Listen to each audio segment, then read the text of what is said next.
সব সম্পর্ক পূর্ণতা পায় না, কিছু সম্পর্ক ভেঙে যায় পারিবারিক কারণে, কিছু সম্পর্ক নিজেদের জন্য।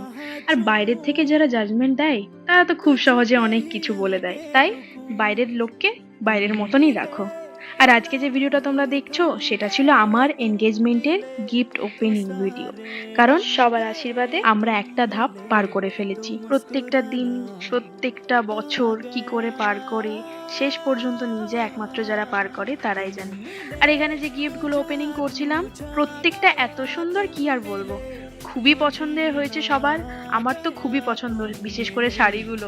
আর এখানে যে ফটো ফ্রেমটা রাধা কৃষ্ণর, এটা সব থেকে বেশি পছন্দ। এটা দিয়েছে হচ্ছে বিনি আর আফরিন। এই ছোট্ট ভিডিওতে সবার পরিচয় দিতে পারলাম না, নেক্সট ভিডিওগুলোতে অবশ্যই দেবো। আর তার সাথে ছিল নীলের জন্মদিন, আমাদের ফ্যামিলি ইনভিটেশন ছিল ওদের বাড়িতে, যে কারণে আমরা সবাই গেছিলাম, রাত্রে খাওয়া দাওয়া করে এসেছিলাম, বাট সব ফুটেজ আমি নিতে পারিনি, তাই অ্যাড করতে পারিনি। তো দেখা হচ্ছে নেক্সট ভিডিওতে, বাই।